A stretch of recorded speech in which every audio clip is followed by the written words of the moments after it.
Hello, viewers. Once again, it's me, Ewaenruwa, and this is another episode of Verse Breakdown. The verse that I want to break down for you viewers today is Matthew chapter 10, verse 42, where Jesus Christ himself had stated, "And whosoever shall give to drink unto one of these little ones a cup of cold water, only in the name of a disciple, verily I say unto you, he shall in no wise lose his reward."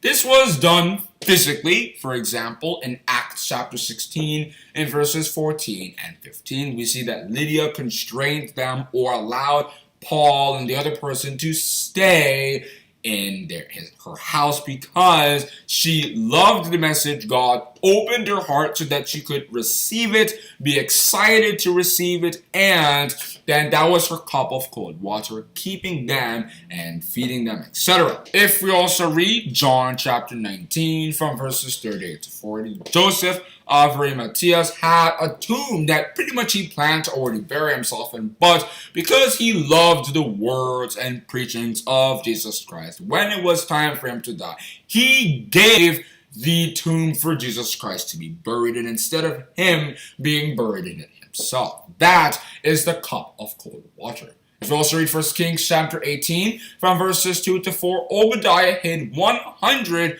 of the prophets of God so that they wouldn't be killed by Jezebel, who was looking for the prophets of God to be killed. That is a cup of cold water. And in these last days, the kingdom of God has been set up. But it is like a farm that requires workers. It's a seed that needs to be driven by people, fed, watered, etc. If we read Matthew chapter 13 and verses 31 and 32.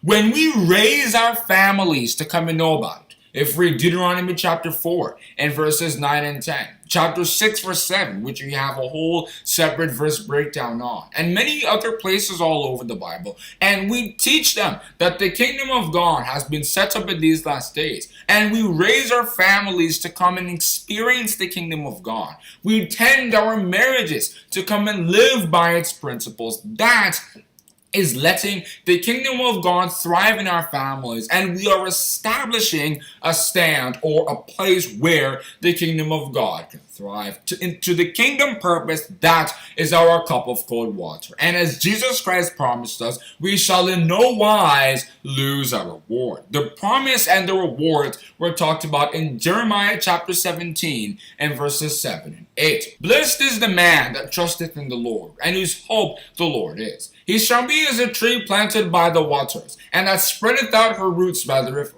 and shall not see when heat cometh, but her leaf shall be green, and shall not be careful in the year of drought, neither shall cease from yielding fruit. If you also read Psalms chapter 1 from verses 1 to 3, and chapter 92 from verses 12 to 14, it's the same idea of not being left high and dry, but being as like a river of water full of life.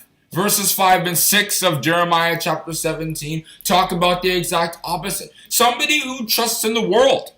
Somebody who raises his families to believe in the world. The beast, if read Revelation chapter 13 from verses 1 to 4, is doing the exact opposite. He is not giving a cup of cold water, but he is giving a slap. And instead, that person is going to be left high and dry by God, and absolutely no blessings are going to come to such a man. They are deceiving the people. Isaiah chapter 9 verse 16. The false pastors who are dragging people away from the kingdom of God by making sure that all that is in their minds is money, not that the kingdom of God has been established in these last days. I hope we now understand what Matthew chapter 10 verse 42 means. Hope you enjoyed this video. Hope you learned something. Most importantly, please try to subscribe, share this video, and click the notification bell to be notified when we make our next verse breakdowns. Thank you for listening.